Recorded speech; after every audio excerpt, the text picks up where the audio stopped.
Hello everyone, welcome back to Supposedly Fun. I'm Greg, and today I want to talk to you about Michelle Obama's book, Becoming.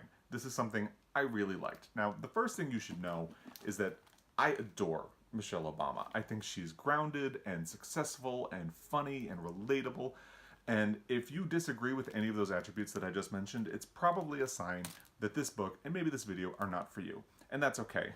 But if you are here just to hate on Michelle Obama and this book, then why are you here? Just go away, be gone, let everybody else have some fun for a while. Now, believe it or not, I was actually hesitant to read this book for two reasons. The first one is that because I hate the current administration, it makes me weary of the news, and I was worried that looking back at what we had not too long ago was going to make me just even more weary and make me lose all of my coping mechanisms. And actually, opposite. She gave me the lift I needed to look at the news headlines again and to look forward to the next 2 years when we'll have another presidential election. And I feel like I'm motivated again. I'm ready to go. It's really good. The second worry I had was that I don't really like celebrity memoirs, and I'm including political memoirs in the celebrity memoir category because they suffer from the same problem, which is that when you read them, they feel very airbrushed.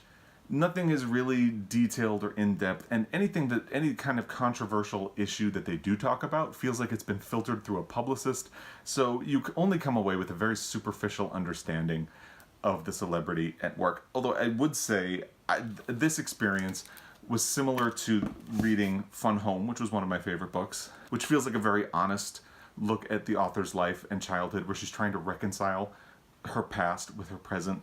And the same about Sally Fields' memoir from last year, which is called In Pieces. I haven't talked about this book yet, and I think I'm going to do a full video on this one at some point, but both of these books feel similar to Michelle Obama's in that they are looking at the past, and it feels like they're actively trying to reconcile the past and the present and the future. And I really like that. I think it's very fascinating. So if you're somebody like me who already loves Michelle Obama, still read this book because I came away with new levels of respect and admiration for her that I wouldn't have thought about before. If you're somebody who's on the fence because you feel like you don't really know enough about her to judge either way, I'd say read this book as well, and I feel pretty confident that you'll come away with respect for her. Basically, this is just a refreshingly candid book that isn't afraid to be complicated, and we all live complicated lives. That's my problem with celebrity memoirs in general. There are no complications, so it doesn't feel relatable or real. And Michelle Obama is very willing to talk about how complicated life can be and how relationships can be complicated. And you deal with it, you learn from things, and you move on. And I really love that. That's what I've loved about the other two books I mentioned.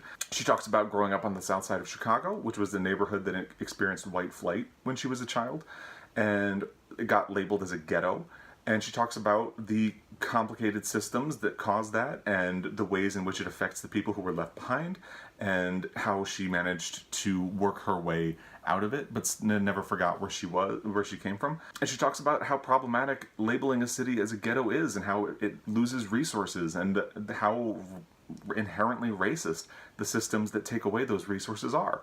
And she talks about the ways in which she was able to work her way out and become an exception in a neighborhood full of people who got stuck.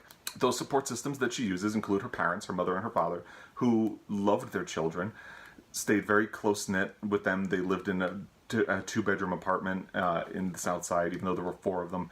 And they paid attention, they persevered, and became advocates for their kids when they felt like they weren't getting what they deserved. She also ran into some mentor figures, people who took an interest in her and noticed how smart and how willing to work she was, and helped push her forward. And she talks about her own personality traits that helped her get ahead, which is that she learned early on that hard work equals results. And she's also very stubborn, and she was never willing to accept that she wasn't enough. So she would always work harder if somebody told her that she was going to be denied an opportunity. And that's how she got started.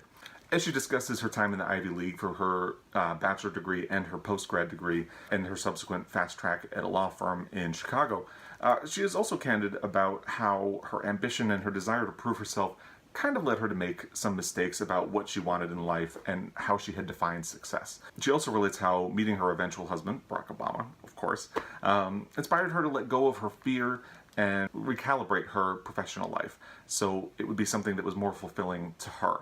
and not to be afraid of what other people were worried about defining her and thinking about her as much, because that was something that she really worked against in her early life. She also talks about family with an understanding that balancing work and personal time is difficult, and she talks about the ways in which she struggled against it, and she talks about how difficult it was when Barack decided he wanted to go into politics. It's perhaps the best rendering of a relationship in a book that I've read, because there's that give and a take, and it's complicated because being in politics takes him away, and she always wanted to have a family that was there, like the one she grew up with. And they have to reconcile it in order to achieve balance.